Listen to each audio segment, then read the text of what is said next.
and welcome back to the channel. So today we are going to tackle and talk about emotional eating. Emotional eating. And I am a recovering emotional eater. I am a recovering morbidly obese woman. I am a wife and a mom of three who had battled with my health and my weight for decades. Like, the smallest I can ever remember being was a size 7 in the 7th grade. So I don't really ever have a recollection of being small. A lot of people that I work with that have a weight issue are like, yeah, after kids I gained weight, or after college I gained weight. And I'm just like, yeah, I've always been fluffy. That was my recollection. And so one of the things that I realized through journeying from a size 22 down to a size 2, through figuring that out, through crossing over from morbidly obese to fit and healthy. To me, it's not about skinny. It's not about the number on the scale. It's about being my best self. It's about looking in the mirror and feeling proud of the reflection staring back at me. That's really what it's about. It's about feeling good and confident in a swimsuit on the beach, not hiding under layers and a cover up and Spanx my entire life, like I did for more than a decade. And so today I want to just dive really quickly into emotional eating and what you can do to overcome it. A couple simple steps that you can do to get on the other side of it. And so anyway, before we do that, if you have not joined our growing community here on YouTube, I would love to invite you personally to do that. Super simple. Hit the subscribe button, ring the notification bell. That simply alerts you when we upload weight loss tips, fitness tips, success tips, healthy recipes, which we do every single week here. On Wednesdays is our season of the biggest transformation. A brand new episode airs every single Wednesday. And this is where we are journeying with following 7 people through their weight loss journey. They're losing weight. They are like transforming their lives. They are changing their families' futures. And if you need some inspiration, I'm going to tell you that's where it's at. It is like insane, crazy, whatever. I will link the season playlist down below in the description box. But anyway, when you subscribe and ring the notification bell, you'll know when we go live here on the channel. And if anything we're saying helps you today, give that like button, smash it, hit it, click it, do the thing, do all the things. So anyway, let's go ahead and talk about emotional eating. So if you are an emotional eater, which there's a good shot that you are, I believe we live in a society where over 70% of our world is overweight and doesn't want to be. And most of us are emotional eaters, is the truth of the matter. Now, when I was overweight, I kind of lived in denial land, where I just chose to believe that I wasn't an emotional eater. I didn't have a food addiction. I was just one of these fluffy people with a slow metabolism. That's how I saw myself. I've since learned that none of that was true. I did have an eating addiction. I was an emotional eater to the core. And to transform from where I was at to where I wanted to go, I had to deal with that emotional eating. And so what I will tell you is, most of us, emotional eating, if you are an emotional eater, it's probably not your fault. Let me just start with that. Most of us have been raised by our parents, because our parents were raised by their parents, and emotional eating typically starts as a child. It typically does not start as an adult. It's a habit that we form in adolescence. And then with our habits, first we form our habits, and then our habits form us. And let me tell you what I mean. And what I saw myself doing is, a lot of us parents, like, I couldn't be mad at my parents. Why? Because when I started having kids, I was doing the same thing. I was raising them to be emotional eaters. And I never even realized this until I started losing the weight. And I started tackling this thing called emotional eating. And then I was like, oh crap. Like, I started thinking back to where this started. And it started when I was a kid. And we're going to talk about that in just a second. But then realizing that, wow, I was raising my kids up to do and be the very same thing that I had done and that most of us do, which is emotional eating. So emotional eating is when you eat when you are any type of emotion. There's lots of different forms of emotional eaters. There's people that eat when they're frustrated. There's people that eat when they're sad. There's people that eat when they're mad. There's people that eat when they're excited. There's people that eat when they're scared. Like emotional eating. And I ate when I was all of them, maybe except when I was scared. when I was frustrated, when I was happy, when I was sad, when I was mad, when I was frustrated, whatever emotion you want to put on it, I would eat. When I'm bored. I was a huge emotional eater. And it really stemmed from when I was younger. I can remember, and maybe you can remember, a time where I was rewarded for food. Let's just say that I was on a basketball team and we won our game. And all of a sudden, like, it would be like, okay, great, we're gonna, whether it was my parents or a friend's parents or my grandparents, it was, okay, great, we're gonna now go get ice cream. We won the game, we're gonna go get ice cream, woo! Let's just say I was having a bad day. Let's just say, my boyfriend broke up with me. I was in a fight with my boyfriend in high school, because when you have a fight with your boyfriend in high school, it's like the world is crashing down. It's the biggest problem that exists. Anyway, whatever. But I can remember friends and family being like, oh yeah, he's being a jerk. Well, let's go to Dairy Queen and get a Blizzard. Let's get some Pizza Hut, baby. And so it was the answer to my emotions were food. Growing up, the answer to me winning a basketball game was ice cream. It was going out to dinner. And so I was rewarded a lot growing up from friends, family, everybody that I knew, a lot of people that I knew, I was rewarded with food. And so I got this emotional attachment to food. And so as I grew up, when I wanted to celebrate, the first thing that came to my mind was food. Let's go celebrate with food. When I was upset, when I had a bad day, when my boss was a jerk, when I was the boss and my employees were a jerk, when my husband was a jerk, when my boyfriend was a jerk, my habit was food. And what a habit is the thing we do naturally without having to think about it. So when I had a bad day, my habit was, let's just go get some food and you'll feel better. Let's go get some food and eat till I'm full and I'll feel better. And that habit led me to 288 pounds. That habit led me to be morbidly obese. That habit that I did to make myself feel good ultimately led to me feeling really crappy, me feeling really bad, me hating my outward appearance, me really disliking the reflection that was staring back at me in the mirror, me severely wishing, hoping, praying that I could have another body or someone else's metabolism or someone else's, wishing that I could shop in any store in the mall instead of having to go upstairs and shop in the limited plus size section. That's where that led. And first we form our habits, and then our habits form us.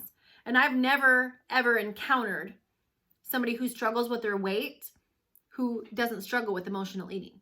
I've never encountered somebody, and even people who don't struggle with their weight, most of them still struggle with emotional eating.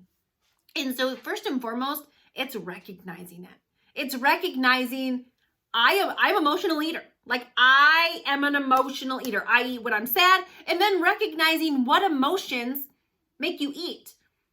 Is it when you're sad? Is it when you're happy? Is it when you're excited? Which ones make you eat? So recognizing that you have this issue with emotional eating. And again, I'm going to wager that this is not something that started when you were an adult. It started when you were a child. It started with something we were taught how to do. And probably the person who taught you how to do it, or the people who taught you how to do it, had people that taught them how to do it. And they were just doing what they knew, which is what I had started doing with my kids. I started making food a reward.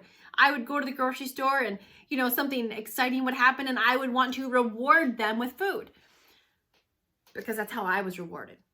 And I wanted to be a good mom, and I wanted to love them, and I wanted to make them feel loved. We don't pop, when we come out of our mother's womb, when we get popped out, we don't eat because we're happy. We don't eat because we're sad. A baby eats because it's hungry. We only started eating because we're happy, or eating because we're sad, because we've been taught this and we've created a habit out of it. It doesn't make the people that taught you bad people. That's not what I'm saying. They didn't know any better. Most parents never intentionally are like, oh yeah, I'm going to create an emotional eater out of this one. Just watch me go, watch me work. That's not how it works.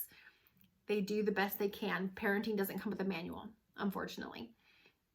And if it did, we still probably wouldn't know exactly how to do it all.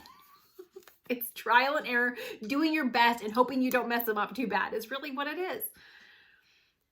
But recognizing that you have an issue with emotional eating, that's number one. The second thing you have to do is figuring out what are your triggers.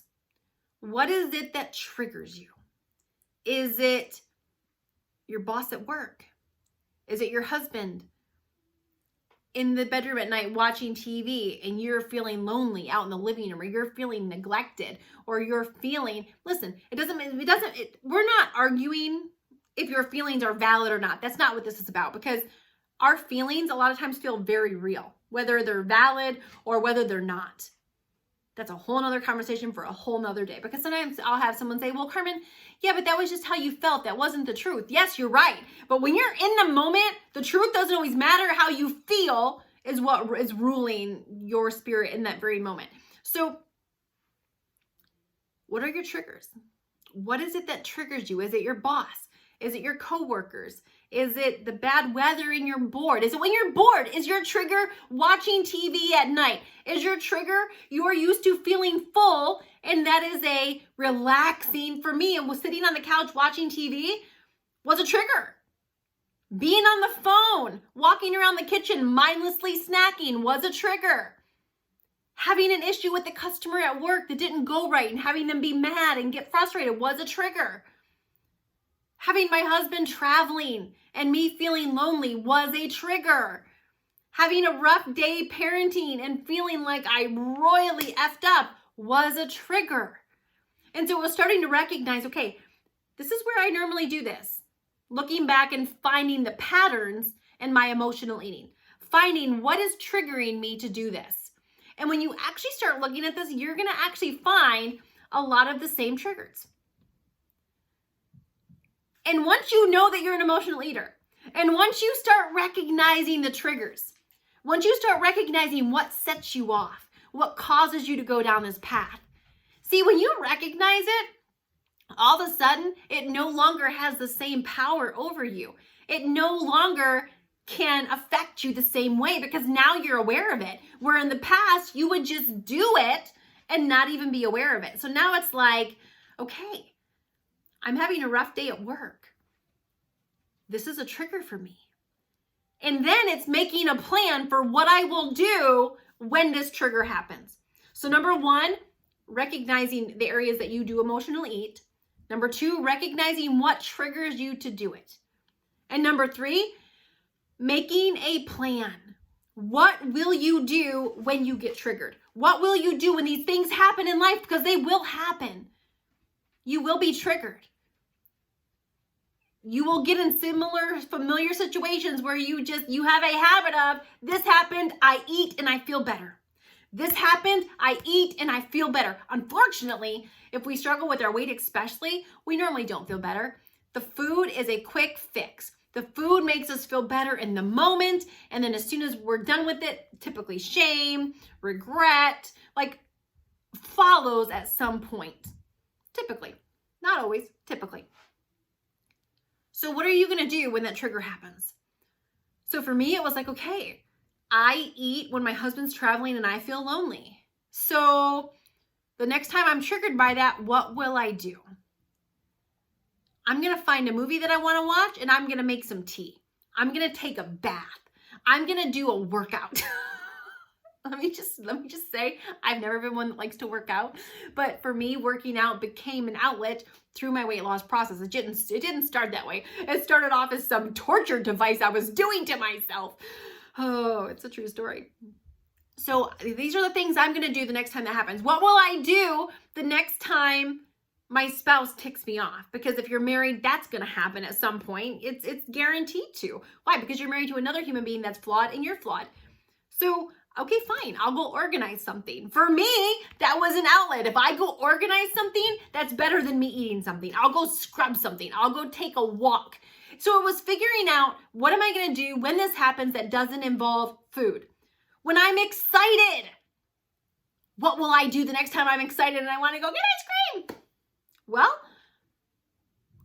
maybe I'll go get a manicure. Maybe I'll go get a pedicure. Maybe I will go buy a new nail polish. Maybe I will go buy a new pair of tennis shoes or a new pair of workout pants.